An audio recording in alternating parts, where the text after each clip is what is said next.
नमस्कार दोस्तों, स्वागत है आपका द डेली डिस्पैच शो में। दोस्तों, एक बहुत ही महत्वपूर्ण खबर है। तो दोस्तों, हुआ ये है कि अब से तकरीबन 10 दिन पहले एक खबर थी कि भारत का जो इंजीनियरिंग एक्सपोर्ट है रूस के अंदर वो बढ़ रहा है।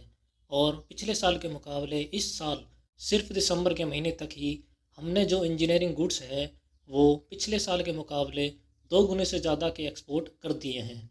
पिछले साल हमने उसे एक्सपोर्ट किया था करीब 600 मिलियन डॉलर का गुड्स, लेकिन इस साल सिर्फ दिसंबर तक 1 बिलियन डॉलर का गुड्स हम रसिया को एक्सपोर्ट कर चुके हैं।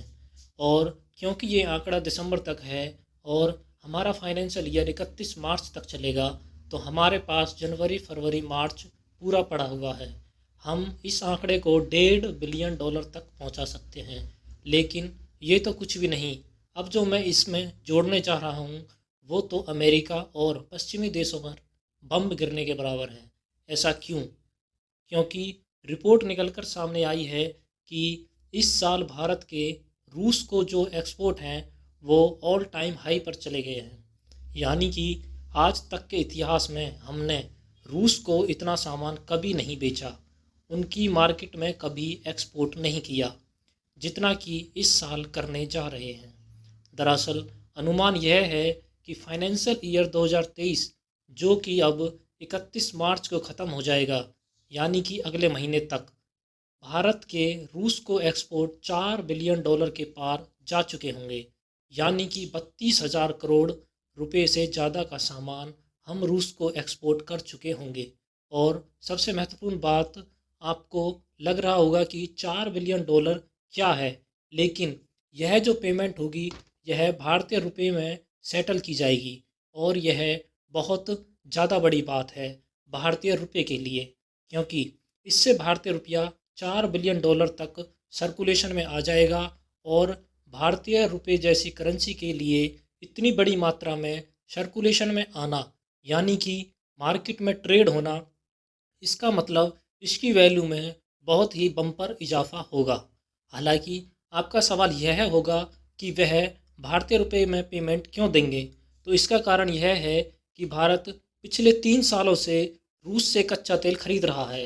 हम कच्चे तेल को जब हम रूस से लेते हैं तो उनके बदले में कुछ पेमेंट हम करते हैं भारतीय रुपए में। रूस के पास भारी मात्रा में भारतीय रुपया पड़ा हुआ है। ऐसे में हम कच्चे तेल का सौदा या फिर हमारे देश में आप जो सामान एक्सपोर्ट करते हैं उसका जो सौदा है वह डॉलर में या किसी विदेशी करेंसी में क्यों करें। हम अपनी लोकल करेंसी में करते हैं, अपनी लोकल करेंसी की पावर बढ़ाते हैं। इसलिए भारत और रूस अब जमकर जो भी व्यापार एक दूसरे के साथ कर रहे हैं या तो भारतीय रुपये में किया जाता है या रूस की मुद्रा रूबल में, जिससे दोनों देशों की करेंसी पावर या उनकी जो वैल्यू है वह बढ़ती है। हालांकि आप में से कुछ लोगों को लगेगा कि यार रूस की अकेली मार्केट भारतीय रुपए की वैल्यू कितनी ही बढ़ा देगी, 1-2% या अंतर आ जाएगा। तो आपको बता दूं, इस वक्त सिर्फ रूसी मार्केट की बैंकिंग नहीं है भारतीय रुपए को। इसके अलावा यूएई समेत अन्य कई अरब देशों के साथ हम लोकल करेंसी में व्यापार शुरू कर चुके हैं। इसके अलावा कुछ अफ्रीकी देश हैं, एशिया के कुछ छोटे बड़े देश हैं जिनके साथ हमने समझौते कर लिए हैं लोकल करेंसी में ट्रेड के, और उनके साथ ऑलरेडी व्यापार मैं शुरू भी कर दिया है। यानी कि भारत सरकार के पिछले 2 सालों में जो प्रयास किए गए हैं रुपये को आगे बढ़ाने को लेकर, उसका परिणाम 2024 में आपको देखने को मिलेगा। 2024 में भारतीय रुपया खूब धमाल मचाएगा इंटरनेशनल स्टेज पर। वहीं कुछ देशों को इससे ज़्यादा जलन हो रही है, खासकर चीन जैसे देश को, क्योंकि एक तो भारतीय रुपया बढ़ रहा है, दूसरा भारत रूस का व्यापार भी बढ़ रहा है। खासकर भारत का जो एक्सपोर्ट है वो करीबन 40% की ग्रोथ से आगे बढ़ रहा है। यानी हर साल 1.5 गुना हो जाता है। अगर ऐसा कुछ सालों तक चलता रहा तो रूस पूरे तरीके से चीन पर जो अब तक निर्भर था उसकी निर्भरता ख़त्म हो जाएगी। वह भारत पर ज़्यादा निर्भर होगा और भारत के समर्थन में ज़्यादा फैसले लेगा, भारत के ज़्यादा क्लोज आएगा, और इसका फ़ायदा लॉन्ग टर्म में भारत को निश्चित तौर पर मिलेगा। चीनियों के पेट में इसी बात का दर्द है। तो दोस्तों कमेंट करके मुझे बताइए। Thank you for watching my video.